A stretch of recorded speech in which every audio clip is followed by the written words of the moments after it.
So I got a repeat customer. I don't really like the idea of having a repeat customer on this one. I'll explain this one. This one was an easy repair. It needed a carburetor. So I put a carburetor on it, and he had another one here also at the same time, so I didn't get a hold of him right away to let him know this one was finished. I waited until the other one was done. The other one was missing a handlebar, and the bar was burned up. I still have that bar. You can see it's all burned up there. So this one just sat here, and I started it up every day just to make sure it would run. This one I started up every day just to make sure it would run. So when he came and picked it up, it was in good shape, and it started every time. It took a little bit. It was hard, a little bit hard to start. So I would just give it a little gas, and it would start right up. Now I did check the compression on that one, and it is low. And so I told him when he picked it up that this is probably the last time he should get it worked on. It's about at the end of its life. The compression just isn't strong enough. It was about 70, 75, somewhere in there. Now the reason compression goes low on chainsaws and weed eaters so much is two reasons. One, they forget to put oil in the gasoline, do the oil gas mix, which isn't a symptom of what we have here. Usually if you forget to put oil in it completely, you'll destroy it. But the other thing is if over a period of time you don't put enough oil in the gasoline, that will wear out the cylinder as well. So he brings it back and says, I can't get this one to start after you fixed it. Well, I started it right in front of him, and he was about ready to pick it up and say, oh, never mind, don't worry about it. And I said, no, let me take a look at it just to make sure. And I brought it back down here, and it wouldn't start again. So I checked the compression, and it dropped to somewhere in between 65 and 70. So there was a significant drop in compression. So I played around with it, trying to get it to start. It would start, but as soon as you shut it off, it would be hard to start again. So what I'd end up doing is I'd start adjusting the high-low on the carburetor, and I'd get it to start again, and I'd shut it off, and it wouldn't start. I'd have to adjust the high-low to get it started again. It was just a nightmare to get started. So I checked the compression. It was 65 to 70 this time. So Carolyn says, get out your new bore camera and take a look at it. So I took the muffler off. I could have taken the spark plug out either way, but and I looked inside, and the cylinder is all messed up. It's in terrible shape. So you're seeing that picture here. So the lines that you're seeing here going up and down is the scoring of the cylinder. So over time, with not enough oil, it starts to score. There is enough compression to get it started sometimes, but once it heats up, I think what happens is the cylinder expands past the point that the rings can actually grab and seal, so that you're just not getting compression to get it started. So you do an adjustment on the carburetor to give it more fuel, or well, I guess it's more fuel is what I'm doing. I end up giving it more fuel, and it starts. But if you give it too much adjustment, then you can actually feel that it's like compression lock. It's weird. So I told him that, you know, I'll give him his money back on that one. I don't think it's my fault, but I'm going to give him his money back on it. So I hate that. Next time, if it's that low on compression, I just won't work on it. And to me, it had a little bit of life left. If I'd have been using it, I'd have probably gotten another year out of it. But my guess is he went ahead and put fuel in it that didn't have enough oil in again, and it scored up the cylinder even worse. But as he was bringing that one over, he brought this one over. This is his father's, and it's a McCulloch. And I looked up the years that it was produced. It was produced in the 80s and the 90s. McCulloch went out of business in 1999, went bankrupt. and they sold to Husqvarna. So I put some starting fluid in this, and it started right up, but it wouldn't stay running. So that's a carburetor issue, fuel issue. So I looked to see if I could get a new carburetor, and they don't make them anymore. I mean, the only thing you could find was on eBay or aftermarket rebuild kits, and aftermarket rebuild kits are about 50% effective. So you'll put all that time and labor in it and buy the parts, and it won't work. So it will work, but they don't have OEM. It's out of business. They don't sell parts on this anymore. So I went back and forth on it, and you know, I try to communicate with my customers as much as possible, just to make them feel comfortable that they know what they're getting. And I said, look, they don't sell the parts on this anymore, so I may not be able to fix this. You know, so last night I decided I was going to come out here, and I sprayed starting fluid in the carburetor, and I would start it and let it die, and I'd do it again, start it and let it die, start it and let it die. And I don't know, maybe I did that maybe 10 times. My theory, my hope is the diaphragms. These 2-cycle engines have a kind of like a paper, it's a little firmer than paper, but paper diaphragm. And so what happens is, as the cylinder goes up and down, it causes compression underneath the cylinder, not inside the cylinder and the piston, but underneath the piston, I should say, causes this impulse. It's called an impulse. And an impulse is sent to the carburetor, where the diaphragm does this, and it pulls gas. That's your fuel pump, is what the diaphragm is. It's a fuel pump. Well, those dry out, and they can dry out within a year or so. So you run your machine out of gas when you start, and it dries out. So you have to kind of rehydrate them sometimes.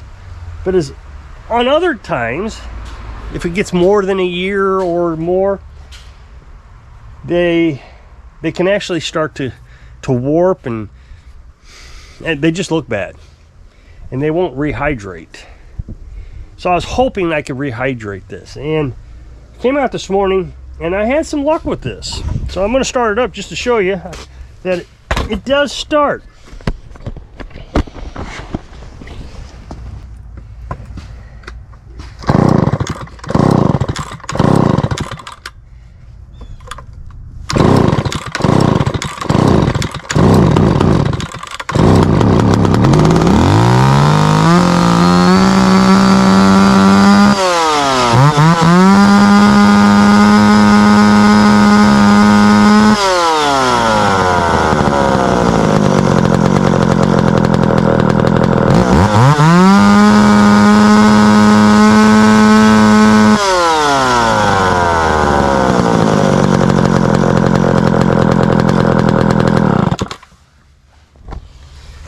So I'm a little bit happy with it. I don't know the starting procedure on this. I don't have the instructions. Every machine has a different starting procedure. But with this one, I noticed that you gotta pull the throttle in order to get it to start. And it starts up. With still chainsaws, they actually have a locking mechanism to hold the throttle open. And it makes sense that the throttle needs to be open.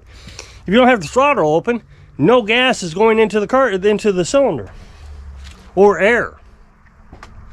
So you're not getting that mix. So I just tell them you got to have the throttle opened up in order to start it. I'm just happy it started. So I told him I wouldn't charge him for this one to make up for the cost of this one. I don't know if I should give him his money back on this. I mean, I did the work and it was running, and now it's worse than it was, but trying to keep a good reputation around here, it's all I'm trying to do. Now I want to talk to you, say something about the age of chainsaws and lawnmowers and that kind of stuff. This one's probably 20 years old.